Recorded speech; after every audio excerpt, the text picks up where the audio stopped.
Let me take you back to the time of rediscovery and rebirth. The word Renaissance, or also known as Rinascimento, comes from the Italian word rinascita, meaning rebirth.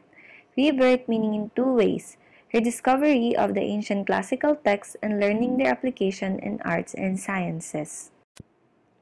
So, how did the Renaissance period started? It was believed that the major turning point in the history of the medieval era to the Renaissance is the bubonic plague. It greatly affected the people's faith over the Roman Catholic Church and destabilized the church hegemony over Western Europe. The plague slowly decreased in the 15th century and the population in Europe began to grow. The cities of Italy prospered during the late Middle Ages, serving as trading posts. And during the Renaissance, the revival of commerce and town building was more intense in Italy. Feudalism had less of a grip in this city. The printing of books led to a new way of thinking. Francesco Petrarch is crowned poet laureate in Rome, and many historians believe that his movement was the true beginning of the Renaissance. Petrarch believed that the true eloquence and ethical wisdom had been lost during the Middle Ages and can only be found by looking to the writings of the ancients. Giovanni de' Medici moves to Florence together with the papal banker. He was well known for the banking empire of his family in Florence. People became wealthier and had more than enough money to spend, and the significance of printing and mining as the new important industries flourished in northern Italy. In 1420, the papacy, having been located in Avignon since 1305, returns to Rome, bringing with it the prestige and wealth necessary to rebuild the city. In 1447, Pope Nicholas V, the first pope to take the steps towards making Rome as a Renaissance city, ascends to the throne, undertaking many construction projects and strongly encouraging. In 1471, Sixtus IV becomes pope, undertaking many successful projects in Rome, but disgracing the church through his corruption and practice of nepotism. Nepotism is the act of showing favoritism to one's family or friends, usually by granting them jobs, offices, or titles, especially in appointment to high office. In 1503, Pope Julius II assumes the papal throne. The ascension of Pope Julius II begins the Roman Golden Age, during which the city and papacy both prospered.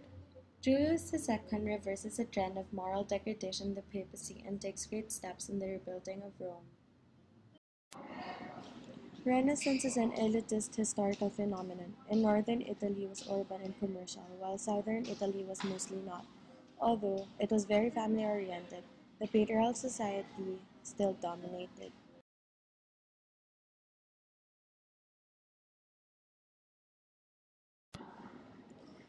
The Renaissance politics had the same pattern and problems as those of the Greek city-states. Intercity warfare led to new advances in diplomacy. It was also known as balance of power. Ancient and contemporary examples of effective political leaders and a new realism in political thought. Art stress proportion, balance, and harmony. It stresses the proliferation of portraiture and its significance. The famous artists were Leonardo da Vinci, Michelangelo Buonarroti, and Raphael Santi. Romanesque architecture and the construction of different well-known structures was also revived.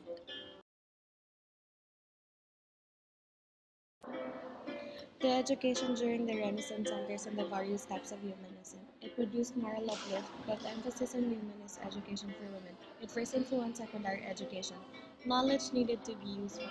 Love for the study of history and the importance of law and rhetoric in Renaissance education. Ludovico was famous for his involvement in the Italian Wars. In an attempt to weaken his enemy, the King of Naples, Ludovico invites the French to invade Italy, granting them free passage through Milan. However, his so-called ally, Charles VIII, was not satisfied with invading Naples, and so he claims Milan for himself.